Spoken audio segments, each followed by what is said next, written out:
My sister and her husband moved in with our parents, and are outraged that I refused to babysit their kids while they were planning to relax.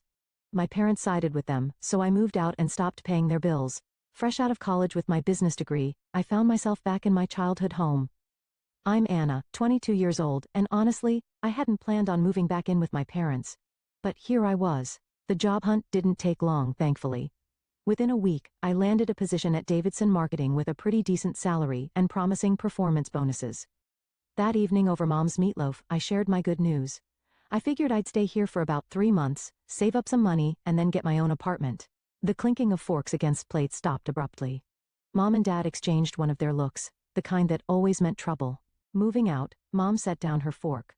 Anna, you know I can only work part-time at the library because of my back problems. Dad cleared his throat, and things aren't great at the plant. There've been rumors of layoffs.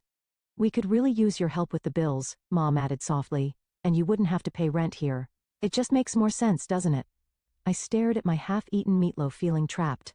They had a point, sort of, and they were my parents after all. I guess I could stay longer. Life fell into a routine after that. I went to work, came home, paid the bills, and Mom made sure dinner was always on the table. It seemed okay, manageable even, until last weekend when my sister Sarah showed up with her husband Mike and their kids, Emma and Lucas.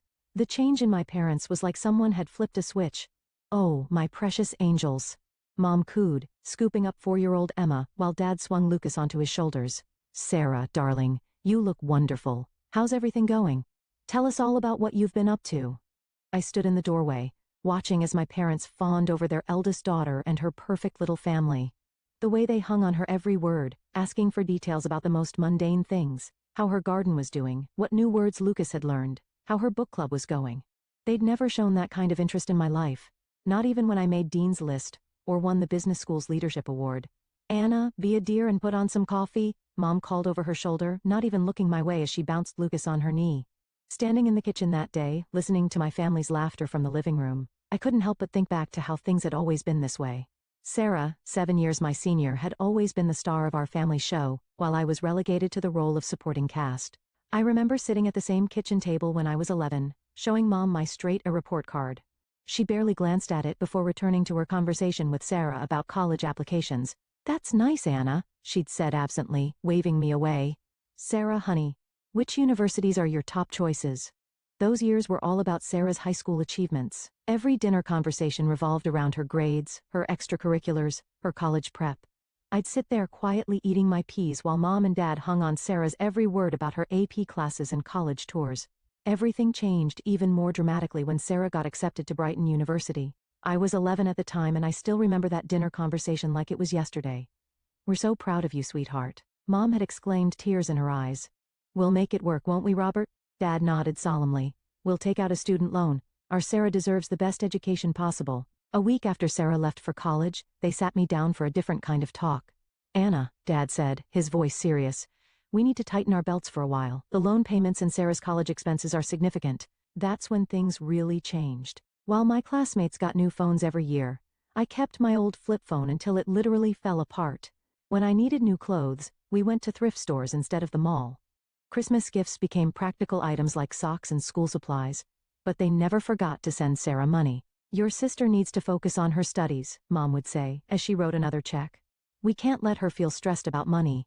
I learned my lesson early. At 15, I joined every club and academic competition I could find. I stayed up late studying, not just for good grades, but for perfect ones. I wrote essays for scholarship competitions until my hands cramped. Because I knew that there would be no student loans for me. It paid off. I got a full scholarship to State University, and I still remember the look of relief on my parents' faces when I told them.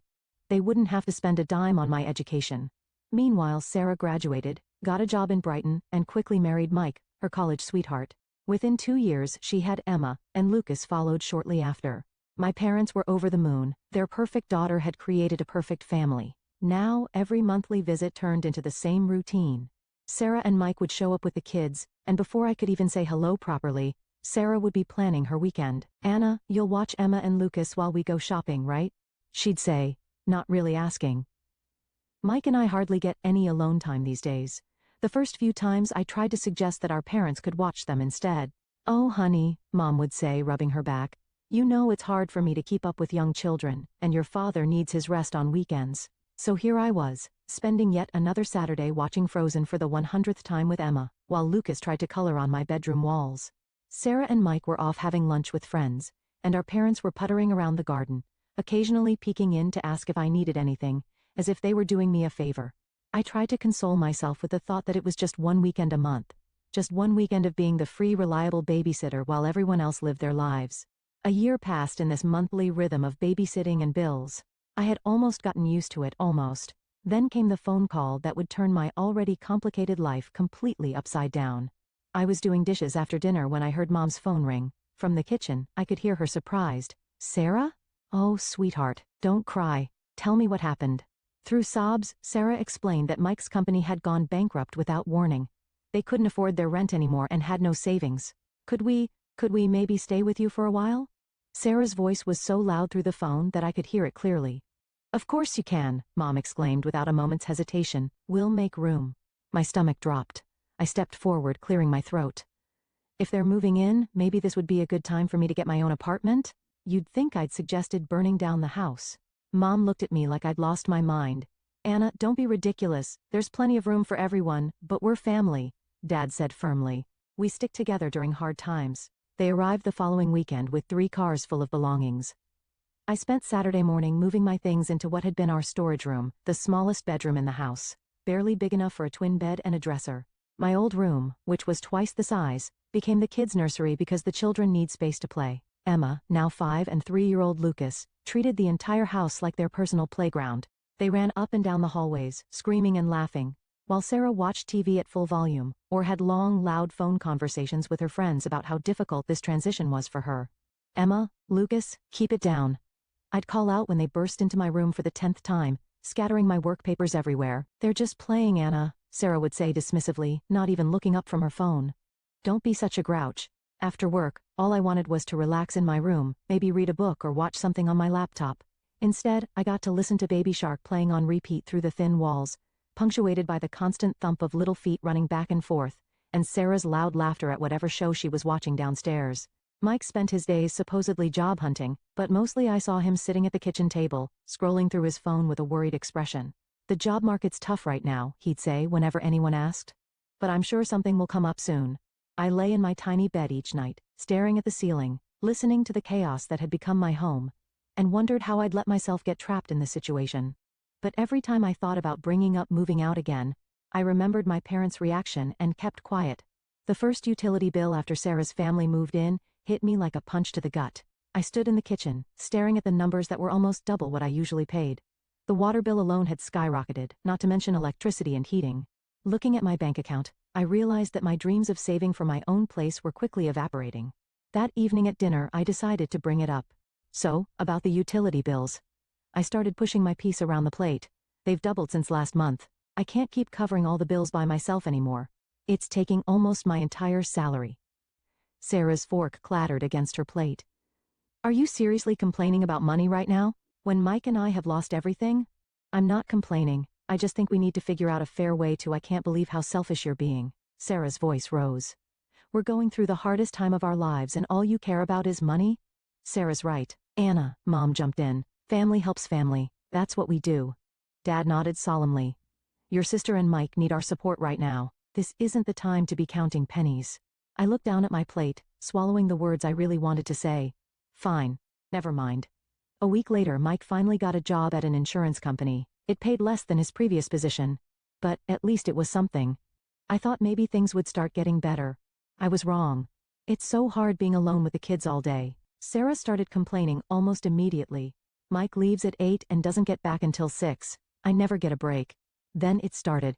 Small requests at first. "Anna, could you watch the kids for an hour while I run to the store?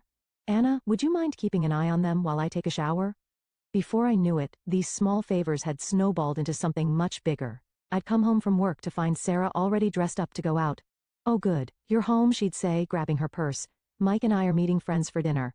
Emma and Lucas already had their snack, but they'll need dinner in an hour. We'll be back by 10. Weekends became my personal nightmare. Sarah and Mike would casually announce their plans on Friday evening. A shopping trip, lunch with friends, a movie date, leaving me with the kids for hours. Mom and Dad conveniently started visiting relatives more often, usually disappearing right after Sarah and Mike left. So there I'd be weekend after weekend, trying to keep Emma from drawing on the walls while Lucas had another tantrum because I cut his sandwich the wrong way. I'd spend my Saturdays cleaning up toys, making mac and cheese, and watching endless repeats of children's movies. By Sunday night, I'd be exhausted, my house would be a mess, and I'd still need to cook dinner for everyone. One evening, after a particularly exhausting weekend of childcare, I finally worked up the courage to say something at dinner. "I need to talk to you all," I said, setting down my fork. "I'm really tired. This situation with the childcare isn't working for me." Sarah's head snapped up, her eyes narrowing. "What do you mean, isn't working? Are you saying you don't want to spend time with your own nephews?" Mom reached over and patted Sarah's hand. "Don't worry, honey, this is actually good practice for Anna. She'll need to know how to handle children when she becomes a mother herself someday. Think of it as training." And just like that, they went back to their usual dinner conversation, Sarah talking about her day, Mom and Dad hanging on her every word, Mike nodding along. I sat there, invisible once again, pushing food around my plate. Nothing changed after that conversation. If anything, it got worse. Sarah and Mike seemed to take my complaint as a challenge, finding even more reasons to go out. They'd be waiting by the door when I got home from work, car keys in hand. "We're meeting friends at that new restaurant downtown," they'd say, already halfway out the door. "Kids have had their snack." Thanks, Anna. Weekends became something I dreaded. I'd wake up on Saturday mornings with a knot in my stomach, knowing I'd spend the next 2 days watching Paw Patrol and mediating sibling fights, while Sarah and Mike lived their best lives. Then came a Wednesday that changed everything. I was at my desk at work, trying to focus on a marketing report despite my exhaustion, when my friend Rachel stopped by my cubicle. "Hey, wanna do something fun this weekend?" she asked, perching on the edge of my desk. "A bunch of us are going to the Pine Ridge Ski Resort. Just a quick weekend getaway, leave Saturday morning, come back Sunday night. The slopes are supposed to be perfect right now." For the first time in months, I felt a spark of excitement. Friday evening, I was in my tiny bedroom packing my duffel bag, actually feeling happy about an upcoming weekend for once. I had just folded my warmest sweater when Sarah appeared in my doorway. "What are you doing?" she asked, eyeing my half-packed bag. "Packing for a ski trip," I replied, rolling up my thermal socks. "Going to Pine Ridge with some friends from work." Sarah's face darkened. "You need to cancel." I looked up, startled by her tone. "What? Why would I do that?" "Because," she said, crossing her arms, "Mike and I are going to Aunt Linda's 60th birthday party in Millbrook this weekend. Mom and Dad are coming too. You need to stay here with Emma and Lucas." I couldn't help but laugh, actually laugh out loud, at the sheer audacity of it all. "You're joking, right?" I said, continuing to fold my ski pants. "You can't seriously expect me to cancel my plans, because you didn't bother to tell me about yours." Sarah's face turned red. "This isn't funny, Anna. You're being completely unreasonable. No. What's unreasonable is assuming I'll drop everything at a moment's notice to be your personal babysitter again." Sarah's mouth fell open. She stood there for a moment, sputtering, before turning on her heel and storming out of my room. "Mom, Dad, Mike." I could hear her shouting down the hallway. "You won't believe what Anna's doing." I kept packing, my hands shaking slightly with anger. The thundering of footsteps announced the arrival of the cavalry. My tiny room suddenly felt even smaller, as Sarah, Mike, and my parents crowded in. Mom's face was already set in that disappointed expression I knew so well. "What's this about you going skiing?" she demanded, hands on her hips. "Exactly what it sounds like," I replied, zipping up my duffel bag. "I'm going to Pine Ridge Resort with my friends for the weekend." "But you can't," Sarah exclaimed. "We have Aunt Linda's party." "No, you have Aunt Linda's party," I corrected her. I stopped what I was doing and turned to face them all. Why am I just hearing about this party now? Why wasn't I included in any of the planning? Mom hesitated, looking uncomfortable for the first time. Sarah jumped in, her voice dripping with condescension. "We all discussed it and decided this would work best for everyone. We go to the party, you watch the kids. It's the most logical arrangement." "You all discussed it?" I repeated slowly. "Without me? And decided what I would be doing with my weekend? How convenient." "Well, you can't exactly bring small children to a sophisticated party," Sarah sniffed. "Aunt Linda specifically said no kids." I shouldered my duffel bag. "Sounds like a you problem. They're your kids, Sarah. Figure it out." "What's that supposed to mean?" Mike finally spoke up, frowning. "It means exactly what it sounds like. I have plans. I'm going skiing. Your children are your responsibility, not mine. If you can't bring them to the party, either don't go or hire a babysitter." "A babysitter?" Sarah screeched. "With what money?" Again, not my problem. I turned to face them all, suddenly feeling stronger than I had in months, maybe years. "Let me make this perfectly clear. I am going skiing tomorrow. I am done being your free, convenient babysitter. I'm done having my weekends hijacked, my plans ignored, and my life treated like it doesn't matter. If you need childcare, Sarah, that's your responsibility as a parent. Stop assuming I'll always be there to pick up your slack. The silence that followed was deafening. They all stared at me as if I'd suddenly started speaking in tongues. Sarah's mouth opened and closed like a fish out of water. Mom looked like she'd been slapped. Dad seemed to be trying to disappear into the doorframe. And Mike, well, Mike just stood there with that same confused expression he'd been wearing since his company went bankrupt. The moment of shocked silence didn't last long. Sarah's face crumpled, and she burst into theatrical sobs, covering her face with her hands. Mike muttered something that sounded distinctly like ungrateful bitch under his breath. How dare you? Mom's voice rose. After everything we've done for you, you're being completely irresponsible. Selfish, Dad chimed in, shaking his head. Absolutely selfish. I stood there, my duffel bag still over my shoulder, watching my family turn into a Greek chorus of accusations. The words washed over me: selfish, ungrateful, inconsiderate, immature, each one meant to cut deep, to put me back in my place. Then Mom delivered what she clearly thought would be the knockout blow. If you walk out that door tomorrow, don't bother coming back to this house. To everyone's surprise, I burst out laughing. Not a nervous giggle, but a full, genuine laugh. They all stared at me as if I'd lost my mind. You know what's funny? I said, wiping tears from my eyes. I've been dreaming about moving out of this house for months. I just didn't have the courage to do it. But here you are giving me the perfect excuse. So thank you, Mom. Get out, Sarah shrieked, her fake sobs forgotten in her rage. Just get out. Gladly, I pulled out my phone and dialed Rachel's number, putting it on speaker just to make a point. Hey, Rach? Sorry to call so late, but is that offer to crash at your place still good? Not just for after skiing, but maybe for a few days? Of course. Rachel's cheerful voice filled the room. I have a spare room. Want to come over now? That would be perfect. I'll be there in 20 minutes. I spent the next 15 minutes gathering everything I could fit in my car: clothes, important documents, personal items. They watched from various doorways as I made trips up and down the stairs, as if they couldn't quite believe I was really doing it. When I had loaded the last box, I walked into the living room where they had all gathered. Oh, one more thing, I said, my voice steady. Since I won't be living here anymore, I won't be paying any of the bills either. You'll need to figure out how to support yourselves. Mom's face went pale. But the utilities, the groceries, not my problem anymore, I said, echoing my words from earlier. I turned and walked out the front door, ignoring Mom's suddenly panicked calls behind me. The drive to Rachel's place was a blur of adrenaline and relief. My phone kept lighting up with calls and messages, angry texts from Sarah, guilt-tripping novels from Mom, stern disappointments from Dad. I ignored them all. The next morning, Rachel and I drove to Pine Ridge Resort as planned. For the first time in what felt like forever, I spent a weekend doing exactly what I wanted to do. We skied, we laughed, we had hot chocolate by the fire, and not once did I have to worry about anyone else's children or problems. When we got back Sunday night, I opened my laptop and started searching for apartments.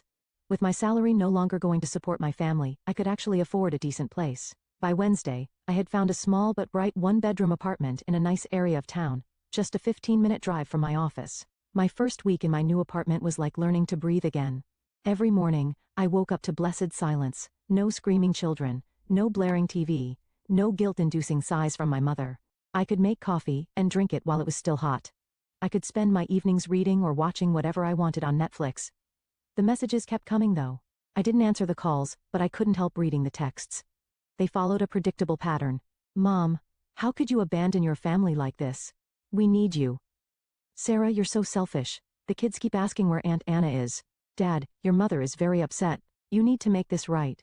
The messages cycled between guilt trips and anger, accusations and pleas. I read them all but responded to none.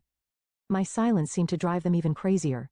They weren't used to not having power over me. After a week of this, I was sitting on my new couch when Mom's number flashed on my phone again. This time I decided to answer. Anna, finally. Mom's voice was sharp. I can't believe you ruined our entire weekend. Aunt Linda's party was completely disrupted because of your selfish behavior. Sarah and Mike couldn't come because you refused to watch the children and stop. My voice was quiet but firm.